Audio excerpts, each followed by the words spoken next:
Hello, welcome to Steph's World. 2 days in a row now. 2 days in a row. And there's reasons for that. We're in my office today. Actually, to be honest with you, I'm afraid the sunlight is a little too much. And I am going to shut her down a bit. There we go.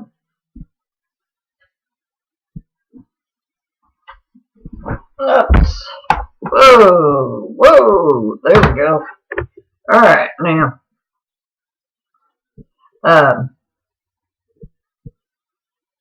so here's the deal.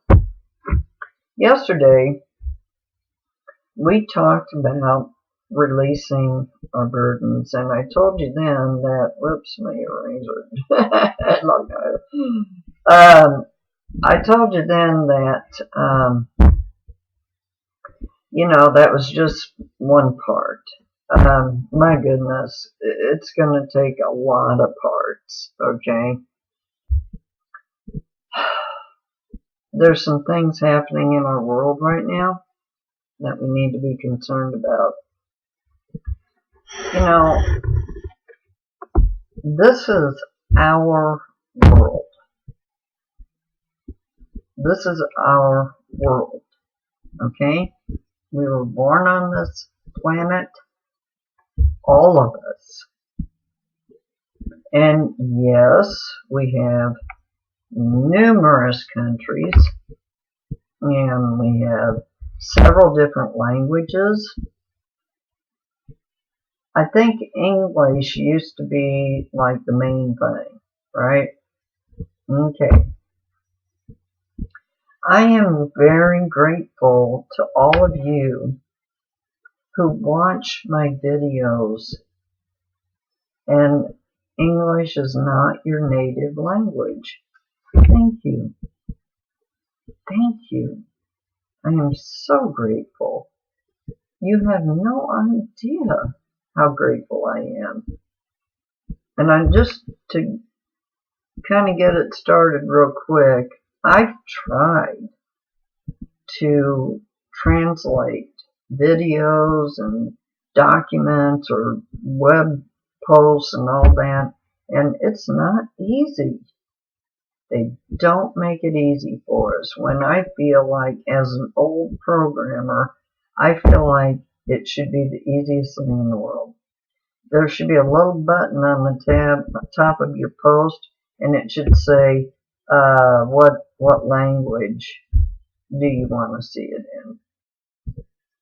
And maybe they have it already, and I've missed it, which is entirely possible. Steph can miss a lot of things. Okay, let's get back to what we were talking about. This is a world according to Steph, love and light. 9 part 2. Because I'm not done. Yesterday was just the beginning. This is very important. And it can be complicated, and I don't want it to be. Keep it simple, sweetheart, is one of my favorite little sayings in life. Okay. Now, releasing our burdens is the main thing here.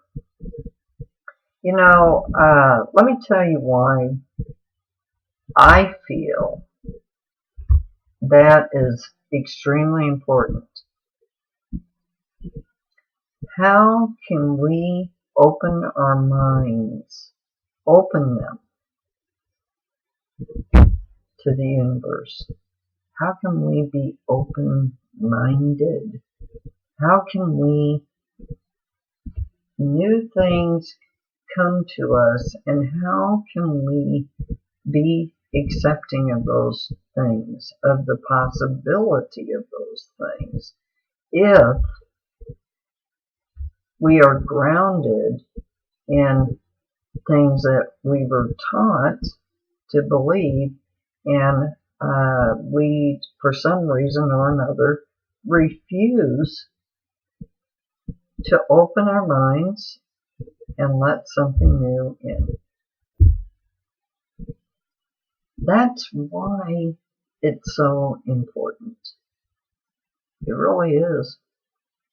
You know, children, they're just eager to hear and learn new things. They're so eager. It's beautiful to watch that little soul.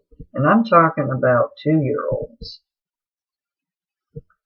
2-year-olds. My children are like that. I taught Matt, my son behind me, how to read when he was 2.5 years old. Yeah, I did. And I don't think he stopped, even when my ex-husband said stop teaching him that because he thought it might be a problem when he got into grade school. I didn't agree with him, but that was okay. I went ahead and I stopped doing it. But you know what? Matt didn't stop. And when he got into grade school, he was reading in first grade before they ever even started trying to teach him. The point is that those little minds, those pure souls, are ready. So what's happening in our world today? You know, that's what I'm emulating what I would think that they are doing. Okay? I'm going to emulate that. That means I'm going to pretend that, and I'm going to behave that I might be that way. So what?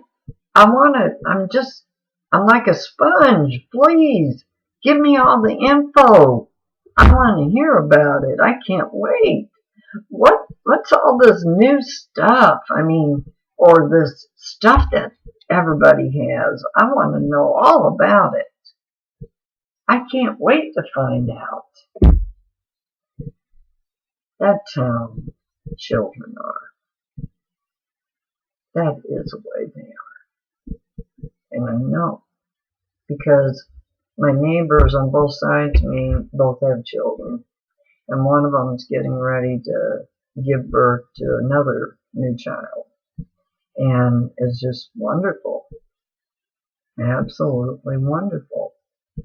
My grandchildren are teenagers.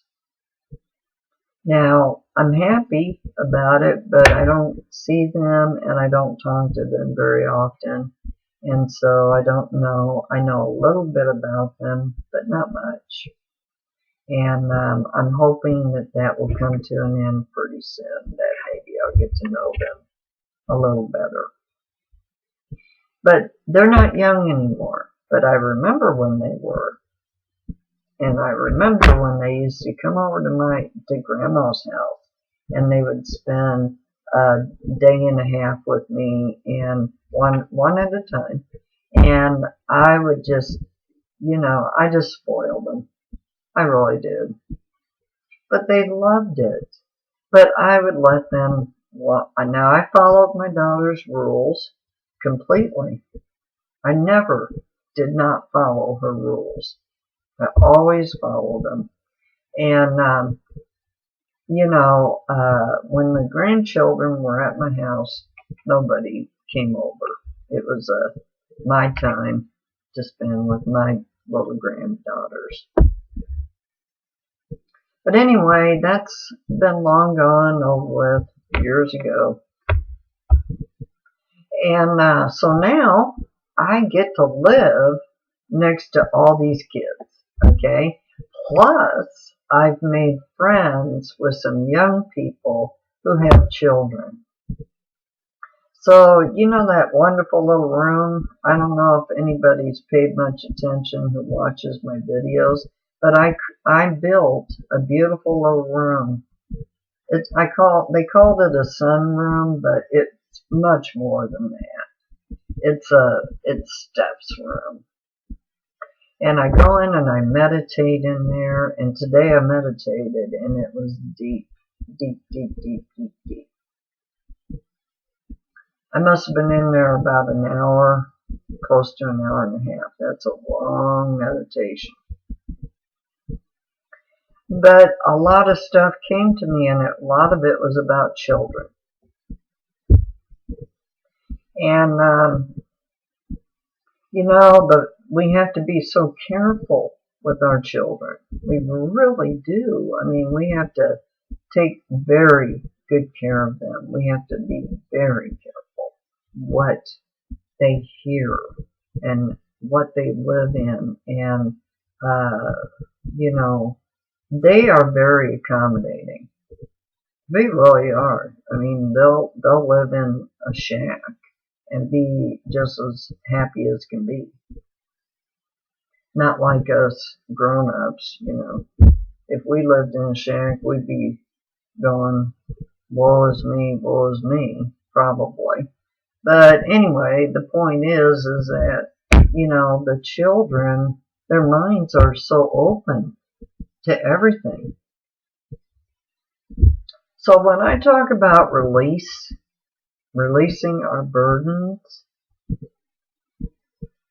I think what we have to do is we have to get to that level. And that was what one of my advisors, my spiritual advisors is what I call her, told me. She said, I'll never forget it.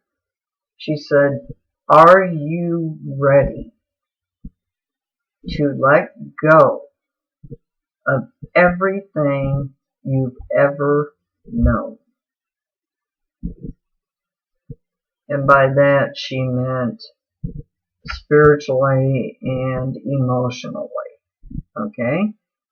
She was talking about that baggage that's inside of all of us. Any of us who are adults, we've got baggage. Trust me. Unless you had the most greatest parents in the world. But so far, I haven't seen any of that yet. I can tell you that.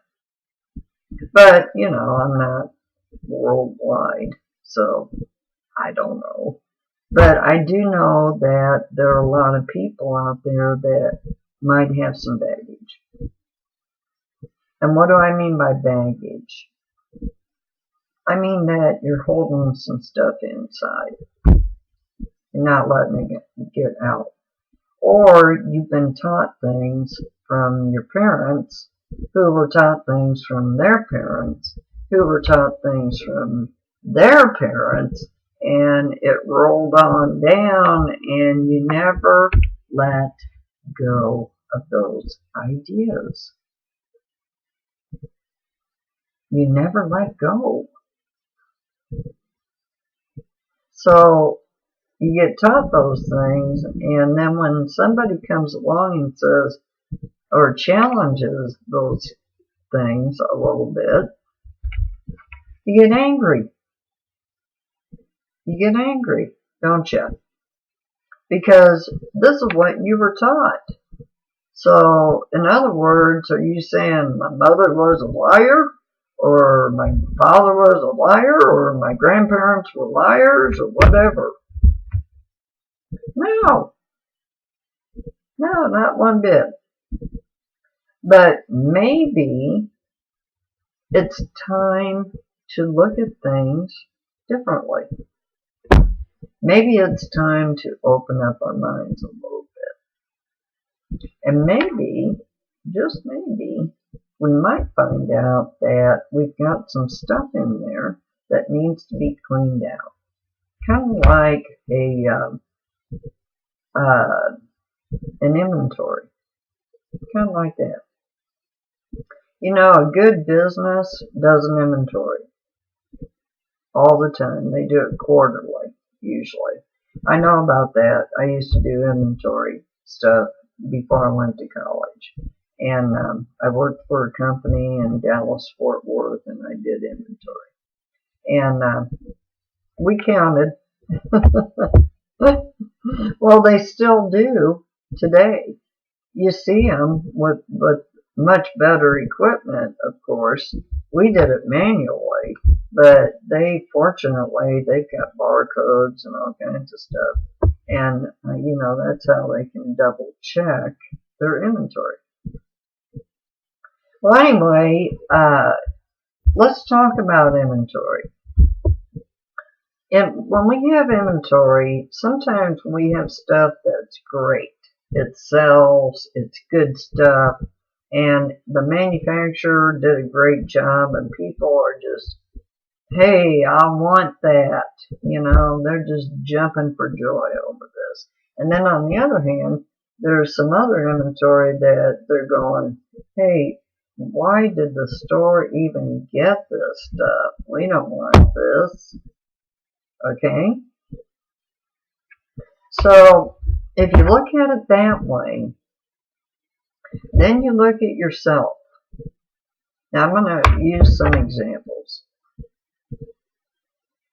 Let's say that when I was a child, my father said some things to me that were inappropriate in today's world. Totally inappropriate. But let's say that instead of knowing that they are inappropriate, let's say that I still believe it. Okay?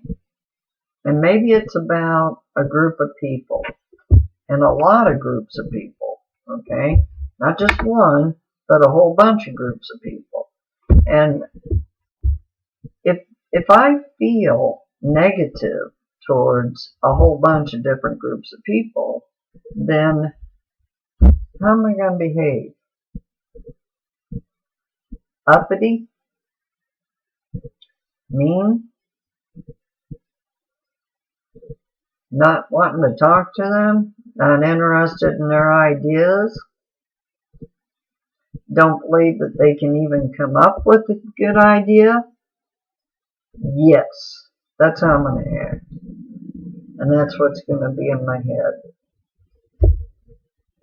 Because I believed what my father tried to teach me. Now here's the good news. I didn't believe it. But there were some things that did hit me that I didn't get over until I got some help. Now these things were really deep. Really, really deep. And they started when I was like 2 and 3 years old. And frankly, I don't even remember how they got there, but they did. And these things are called,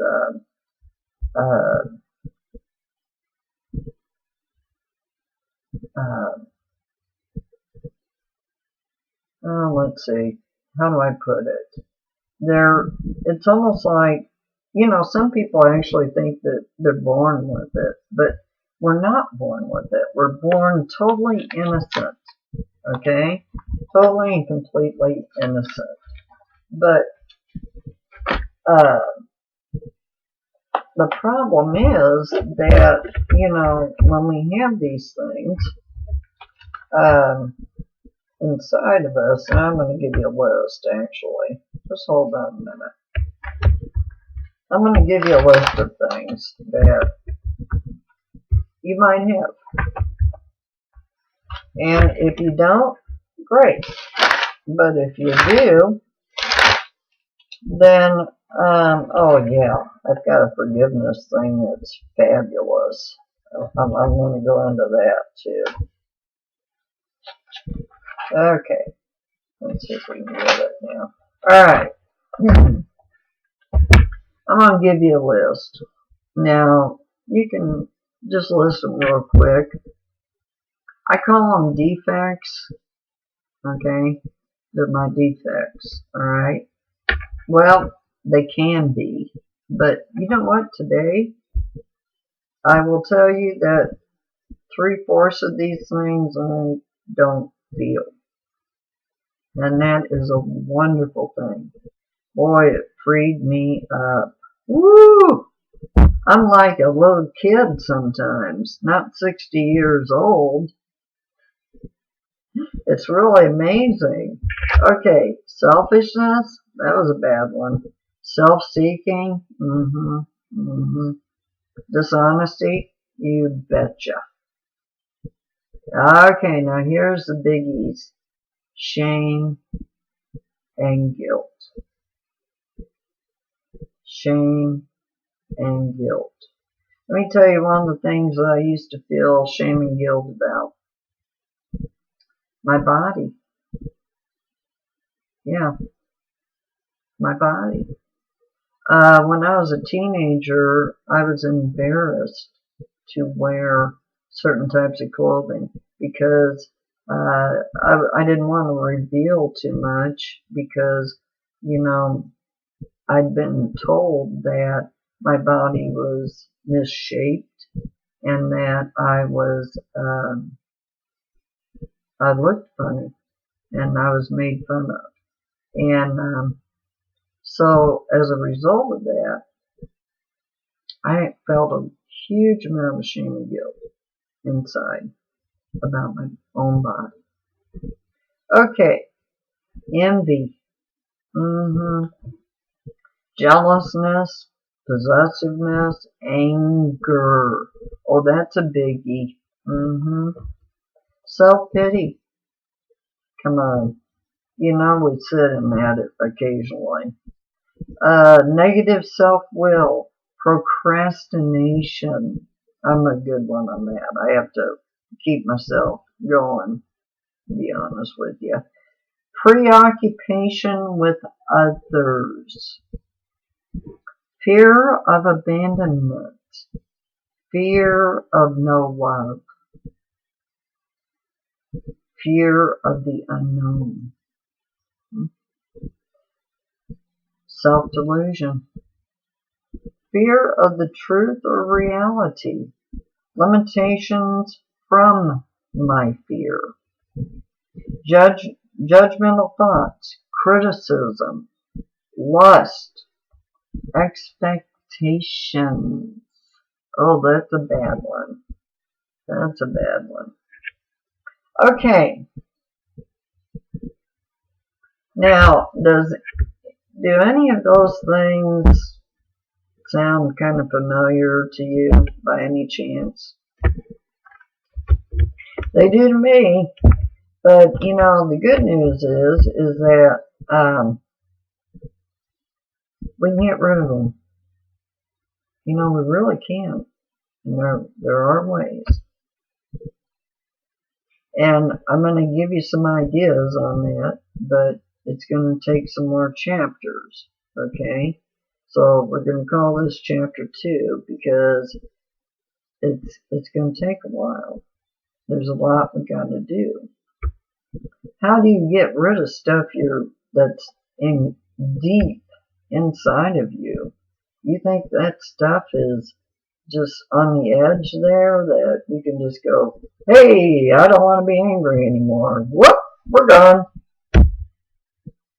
It doesn't work that way. Sorry.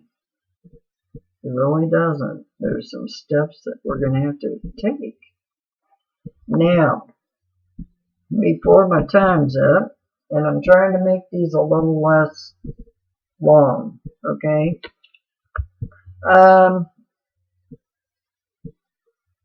I loved a book that I read. It was called Women Who Run with the Wolves. It's over in one of my shelves. It's in my spiritual shelf or cabinet. I have 2 bookshelves. I've got one for my spiritual, and I've got one for my like schooling and educational type stuff. Okay.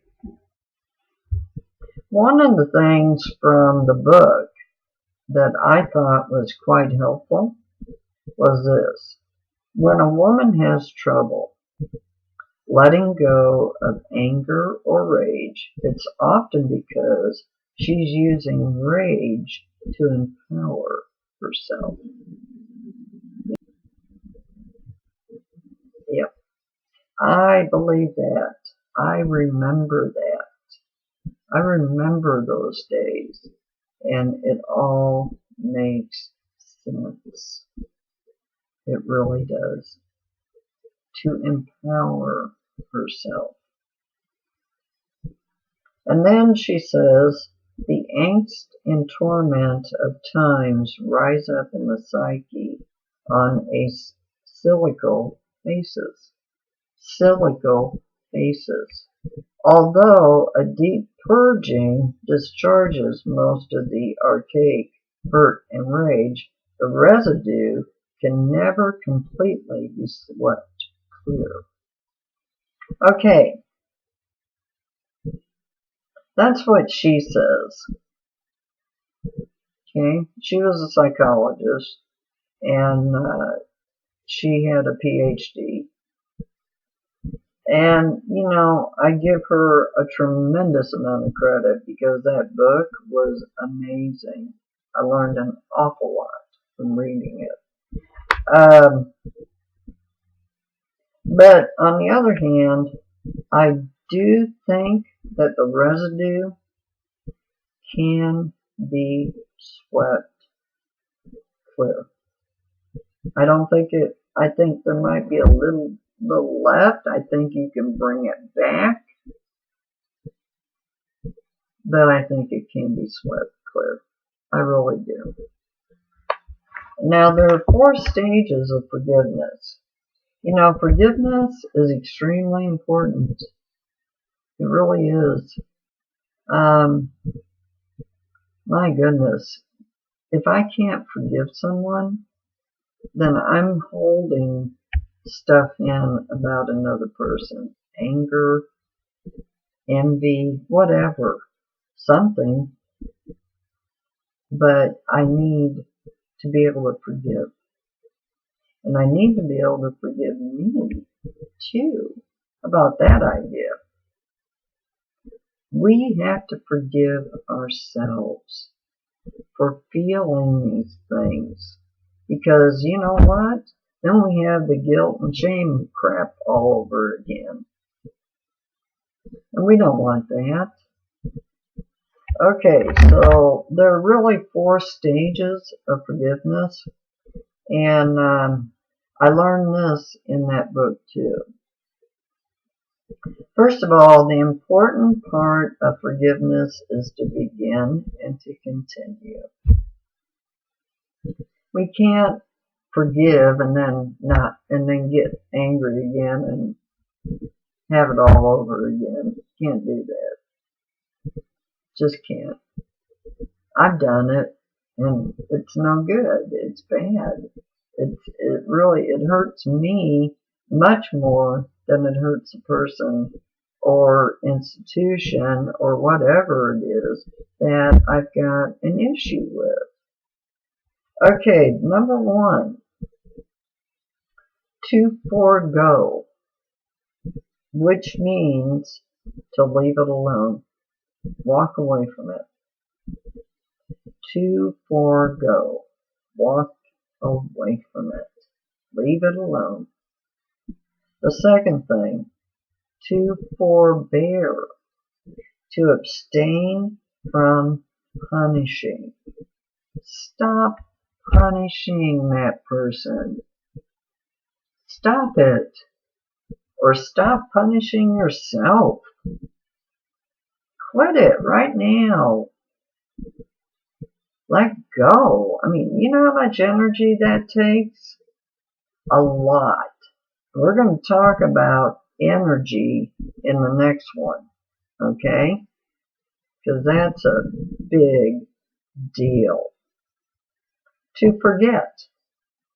To avert from memory, to refuse to dwell. To forget. And the last one, number 4, to forgive. To abandon the debt. totally abandon the debt, as if it never happened, as if it never existed. Abandon the debt. All right, that's enough for today. But you know, I kind of read those defects off really fast, and I can type them in if anybody's interested in having the list. But you know, you need to check yourself out. Okay, I mean, just look at yourself. Think about yourself. Think about how you feel about someone else close to you. Is it a healthy feeling or not a healthy feeling? Or think about institutions in our country or in your country or somewhere that maybe you don't have good feelings about, and you're going to have to, whether you like it or not, you're going to have to forgive them for your sake, not for their sake. And that doesn't mean that we don't change things. But in order to get things changed, we have to change ourselves first. We cannot change anything else until we change ourselves. And that's why I'm doing these as quick as I can. As quick as I can, because I think they're really important. Well, I love y'all. It's 11 night from Steph. You have a blessed day. I'll talk to you soon, real soon.